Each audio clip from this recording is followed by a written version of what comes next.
So today I'd like to look at a story in the Old Testament about the prophet Elisha. Not Elijah, but Elisha, the one that came after Elijah. And I'd like you to turn in your Bibles, please, to the book of 2 Kings.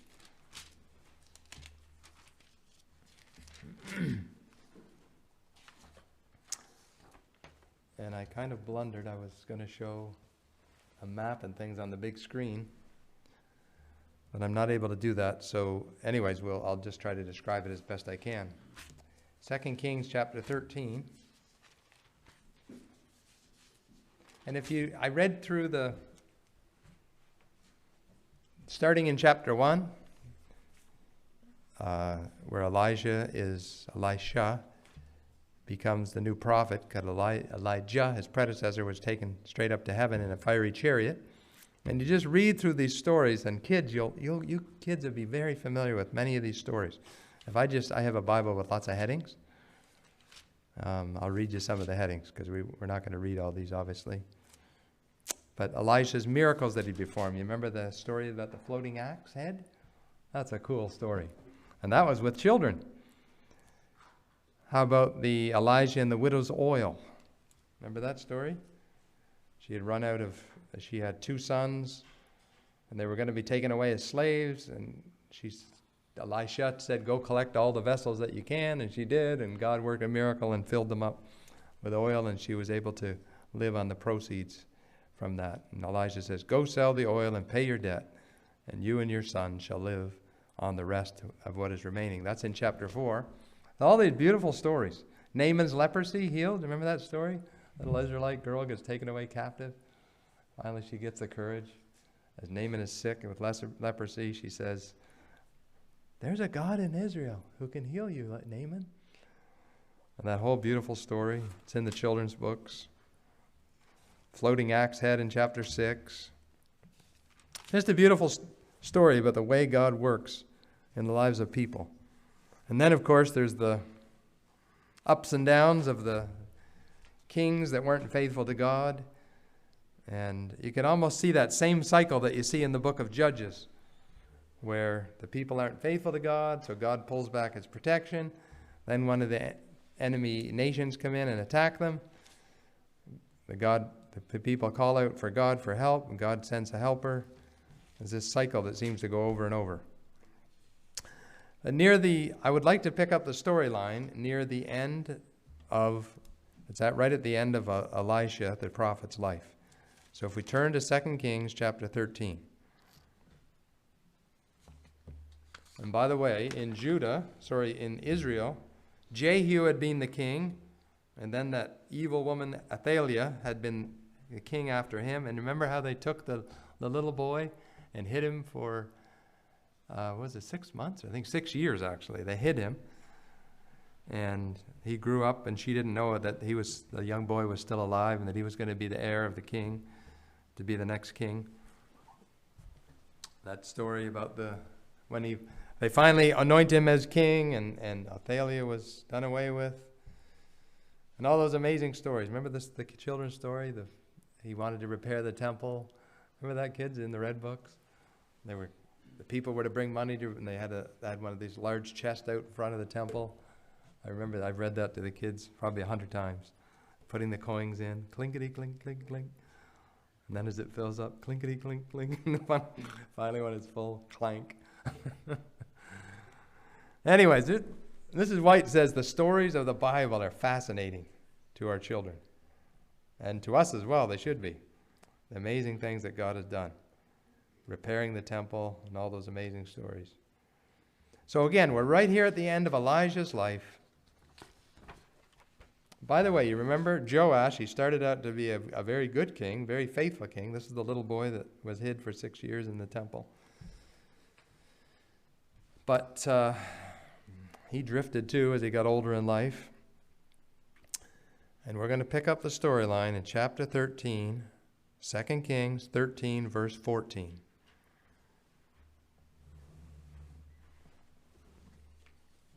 Elijah's ministry.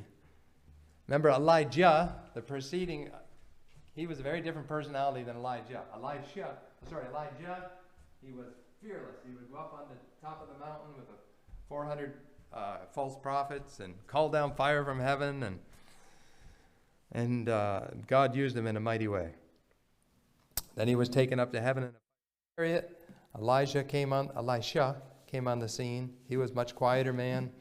Started the schools of the prophets, and God used him. Actually, Mrs. White, I was amazed when I read this in Prophets and Kings. It says that God was able to even do more through Elisha because he put so much effort into starting the school of the prophets and being a spiritual father in Israel.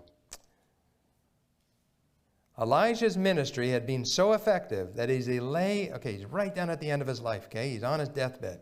As he lay on his deathbed, even the youthful king Joash, and at that time had become an idol worshiper and had little respect for God. This is this young man that grew up and wanted to rebuild the temple and so on, but eventually drifts away from God.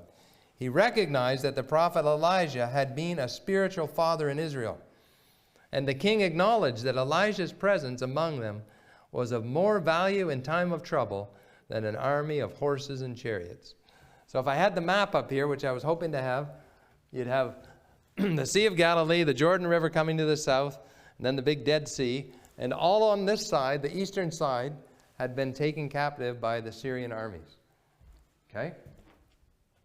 The 2.5 tribes that were on this side. And they were attacking. And even though the king had not been faithful, God was going to... Somebody mentioned God's forgiveness. It is amazing to me how God will work through somebody that's not even walking close with God at the time, this king. He still wanted to bless him and beat back their enemies.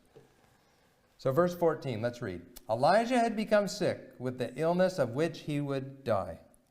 Then Joash, the king of Israel, came down to him and wept over his face and said, "Oh, my father," meaning spiritual father, "the chariots of Israel and their horsemen." He had just had a really bad battle, and they were down to like 10 chariots left. So there was his army had pretty much been depleted. And he had no choice but to go to God's prophet and ask for help. Mrs. White says in Prophets and Kings, this is what it said. To many a troubled soul, Elijah the prophet had acted the part of a wise father. And in this instance, he did not turn from the godless young king, Joash. There's God's forgiveness just flowing through the prophet Elijah.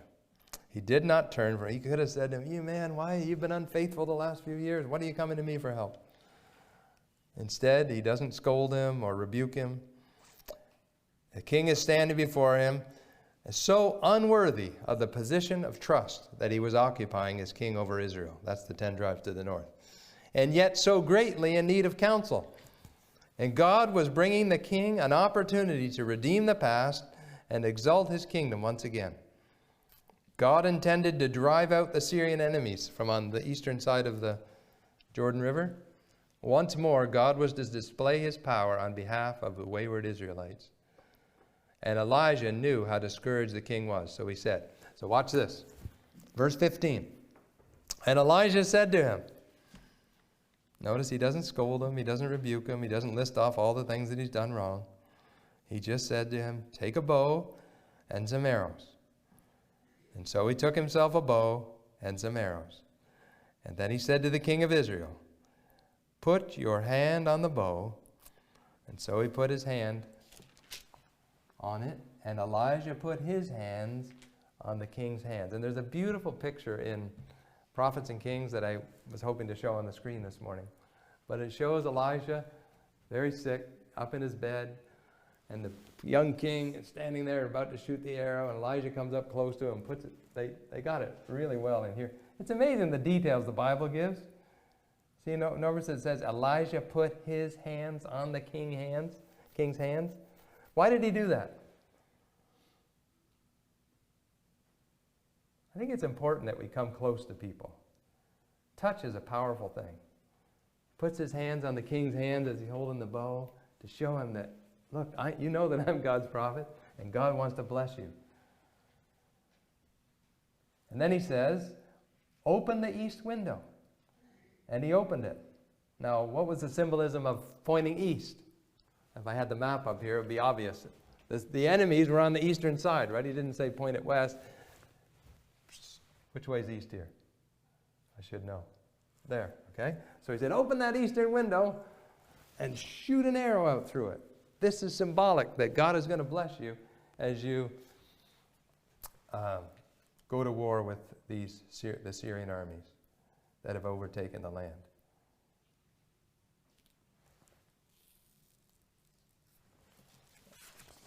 Man, I wish I had that picture. Those of you that have even the children's books at home, Uncle Maxwell's Bible stories, it's got a beautiful picture in there of this event. So Elijah told the king to shoot eastward because the Syrians had taken control of the land east of the Jordan. Okay, verse 17. And he said, open the east window, and he opened it, and then Elijah said, shoot, and he shot. And he said, the arrow of the Lord's deliverance, the arrow of the Lord's deliverance from Syria. So the young king shoots the arrow out the window, and the prophet says, the arrow of the Lord's deliverance, the arrow of the Lord's deliverance from Syria. For you must strike the Syrians at Apec till you have destroyed them. And Apec was a town on the east side of the Sea of Galilee. So it's over on the eastern side of the Jordan.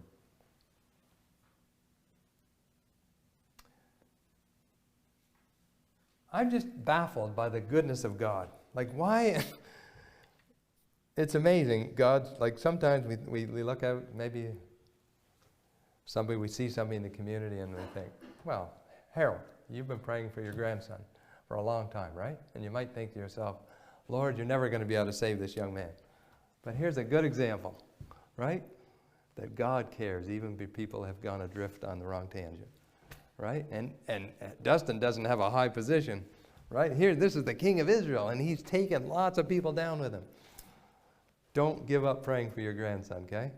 Because this is just a beautiful reminder to me that God's mercies are endless. And he will work for people and bring them out of their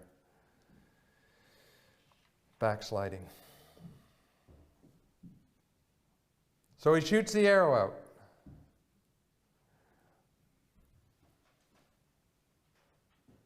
So he shoots it.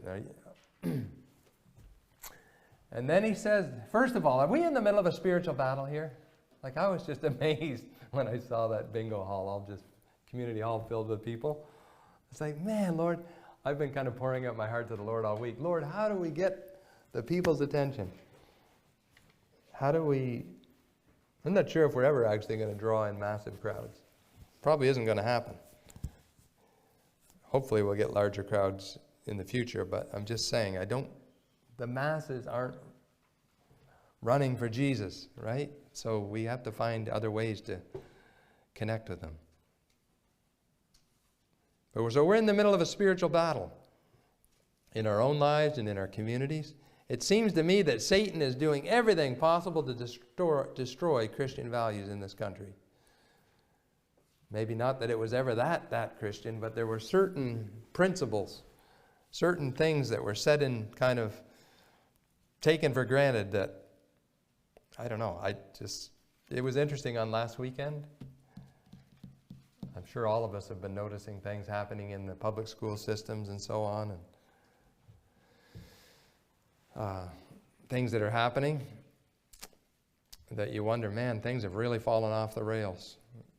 And Joshua White, in one of his talks, he spent just a moment mentioning, he said, I don't think it's fallen off the rails as far as we think. It's actually doing what it was originally designed to do.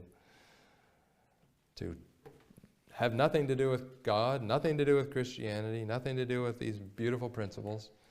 And now we're reaping the long-term results of those decisions that were made many years ago.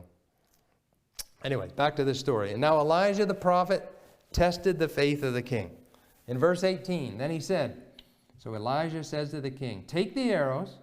So he took them, and he said to the king of Israel, strike the ground.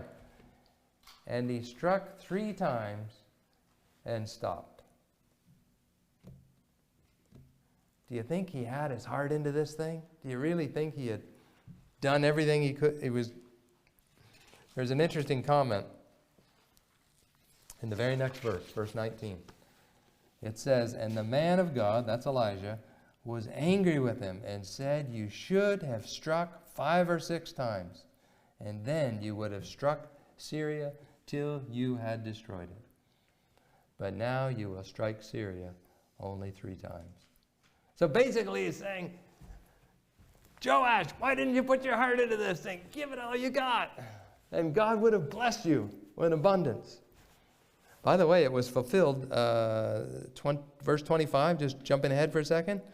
"And Jehoash, the son of Jehoash, recaptured the hand of Ben-Hadad, the son of Haziel, the cities which he had taken out of the hand of Jehoahaz, his father, by war." And there it is. 3 times Joash defeated him and recaptured the cities of Israel. So he had hit the arrow on the ground 3 times, kind of put his half a heart into it, and God blessed him 3 times with victory over the Syrians. But because he didn't really put his heart fully into it, God couldn't, or didn't, totally wipe them out and bring an end to having to constantly be in battle with their enemies to the east.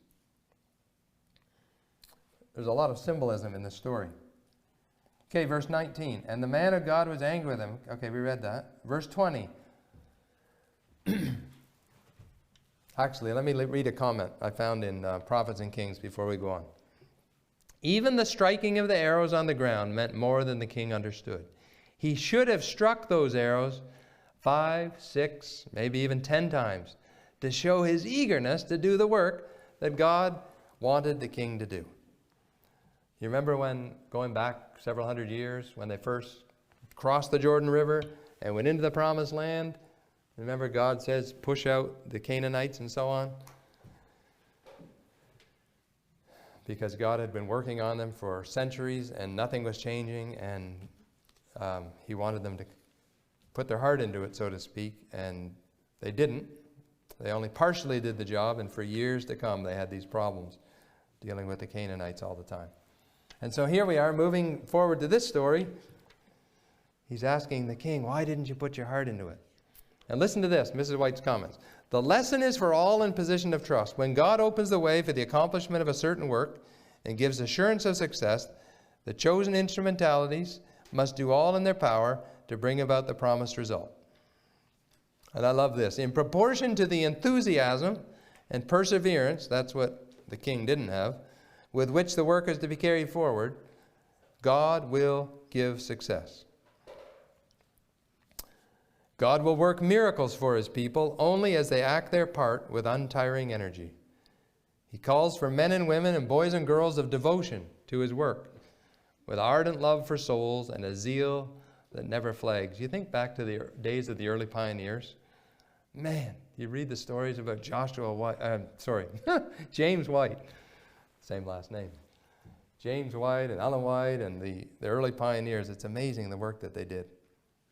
Such workers will find no task too arduous, no prospect too hopeless, and they will labor on, undaunted, until apparent defeat is turned into a glorious victory. One story that came to mind when I was thinking about the low turnout that especially we had in Yarmouth. I was thinking about the early Adventist pioneers that went to Australia, and nobody would listen to them. And after they were there about a year, they realized that the Australians at that time had a real prejudice towards Americans. And so they were American missionaries, and they realized, man, nobody wants to listen to us. They don't want to listen to us, let alone hear about the gospel. And so the one missionary got really frustrated one day, and he took one of the tracts, and there was some sort of must have been a metal fence post or something. He took it and just kind of hammered it over the top of the fence post and walked away. God, I don't know what you're going to do, but I'm going home. Anyway, some man or woman finds it, starts reading the tract, and some Australian folks began to be attracted to the God that the Seventh-day Adventist Christians were sharing. So, yeah, even when things don't go quite as well as we might have thought, we were hoping, God wants us to press on for the upbuilding of his kingdom. So I'd like to read this last part of the story about the death of Elijah. So Elijah becomes weaker and weaker. And he knows that his end is near. And he proved to be faithful to the end. And then in verse 20 it says, then Elijah died, and they buried him. I wonder if Elijah ever thought, man, Lord, I wish I could just, instead of suffering like I am, I wish you would just heal me and I could go up like my predecessor Elijah did. Go up in a fiery chariot up into heaven. But no, God allowed Elisha to suffer a long, lingering illness and finally death. Prophets and Kings says, many a devoted child of God has been allowed to pass through long hours of sickness and suffering. Man, that's kind of caught my attention. I guess if the devil protected Christians from all the ailments that other people struggle with in the world, I guess he could say, hey, wait a minute, you're not being fair. People are just following you because they never have any troubles, all right? No sickness, no this, no that. Mrs. White lost, was it 2 or 3 of their boys? 2, right? One boy died at a very young age. The other boy was a teenager, and he was running on those logs and ended up getting pneumonia and died. Yeah, Mrs. White had some struggles in life, that's for sure. Her husband died at age 60, I believe it was. She went on and did ministry for another 27 years, I think, 25 years, whatever. Long time. Oftentimes we go through the struggles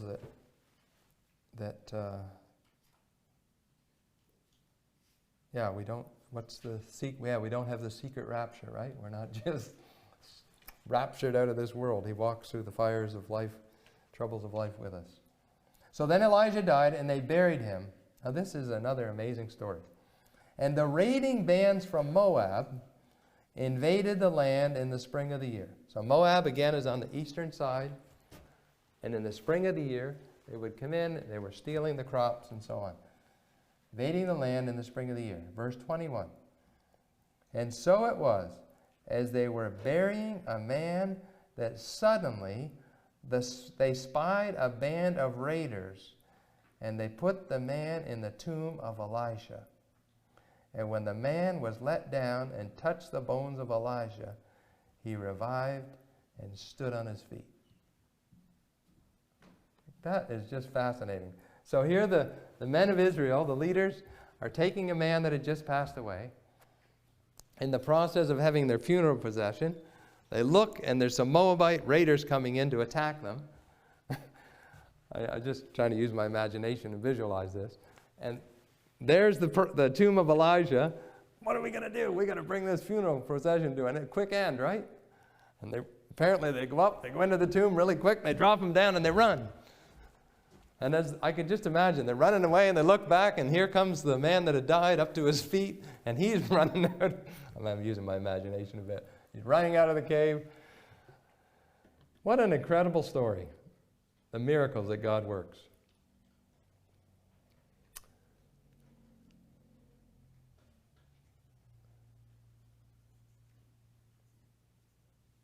And I saw another inspired comment. The resurrection of the corpse gave evidence that the God of Israel was not dead.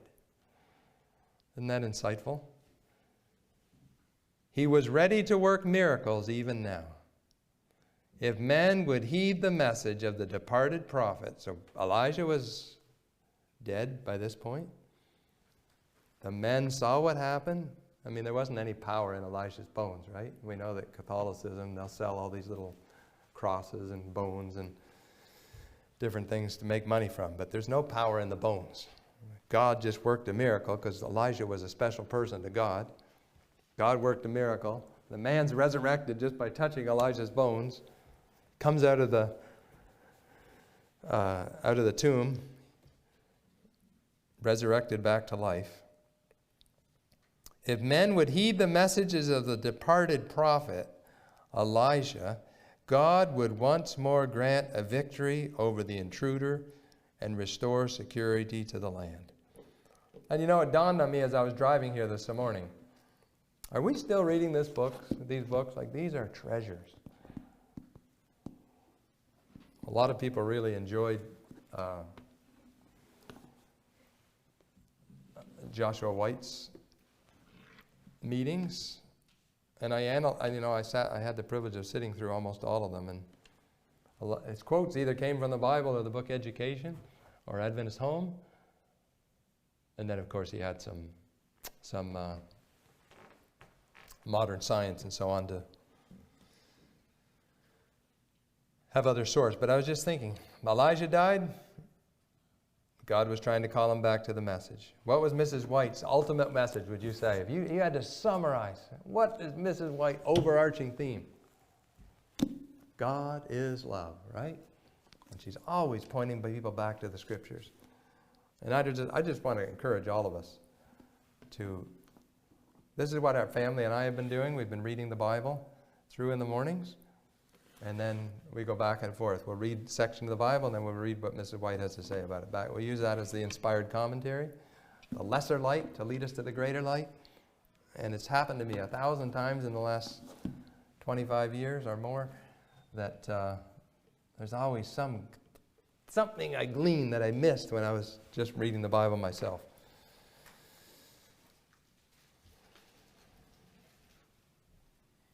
The resurrection of the corpse gave evidence that the God of Israel was not dead. He was ready to work miracles even now, and if men would heed the messages of the departed prophet Elijah, God would once again grant victory over the intruders and restore security to the land.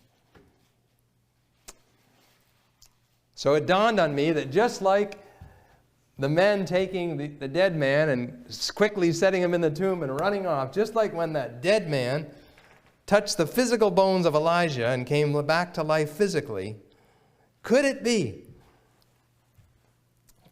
that God's plan for us is that when a dedicated Christian comes in contact with people in our community, that they will come back to life spiritually?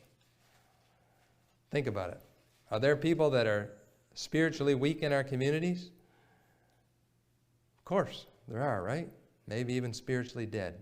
And I just wonder, it seems to me that God wants to work a miracle through you and through me, that we can interact with folks and help them. I mean, it's not going to be quite as dramatic as a man coming back to life in a tomb immediately. But sparks, as was shared in the children's story, sparks that people can begin to grow spiritually and turn their eyes heavenward. And they will come back to life spiritually as well. I don't know. I was fascinated with this story. I want to leave you with a few words of encouragement, okay? Listen to this. Prophets and Kings, page 259. From a human point of view, the outlook for the spiritual regeneration of the nation of Israel was as hopeless as is the outlook today before God's people who are laboring in the dark places of the earth. Listen to this. But the church, I'll put in the Oak Park Church. I'll add in Oak Park. The Oak Park Church is God's agency for the proclamation of truth. She is empowered by Him to do a special work. If she is loyal to God and obedient to His commandments, there will dwell within her the excellency of divine power. If she will be true to her allegiance, there is no power that can stand against her. The forces of the enemy, just like the Moabites coming in from the east, there will be no more able to overwhelm her than the chaff to resist the whirlwind. I was in New Mexico one time, and you see these tumbleweeds just bouncing along the ground, the wind's blowing on them. Like the chaff to resist the whirlwind. We don't need to fear for our enemies. God is with us. There is before the church today the dawn of a bright and glorious day. If she will put on the robe of Christ's righteousness, withdrawing all of her allegiance from the world, or allegiance to the world. In other words, if we have any type of allegiance to the world that we shouldn't have, asking God to break those connections. God calls upon His faithful ones who believe in Him to talk courage to those who are unbelieving and hopeless. Turn to the Lord, ye prisoners of hope. So when we're interacting with people in our community or with one another, talk courage. Seek strength from the God of the living God. Show an unwavering, humble faith in his power and his willingness to save. I love that story that Ted shared some time ago about the young man that came. His marriage was on the rocks, and he came and he asked Ted if he'd pray for him. That was just an amazing story. That's an example of what she's talking about here. Showing an unwavering, humble faith in his power and his willingness to save. When in faith we take hold of his strength, he will change, wonderfully change, the most hopeless, discouraging outlook. He will do this. Why? For the glory of his name. So that people will know that there's a God in heaven who's still alive. Anyways, I just love these chapters. Beautiful story about the story of Elijah and his closing ministry and how God was able to use him. And even work through a king that was not really walking in God's ways at the time. So I hope that was encouraging for all of you.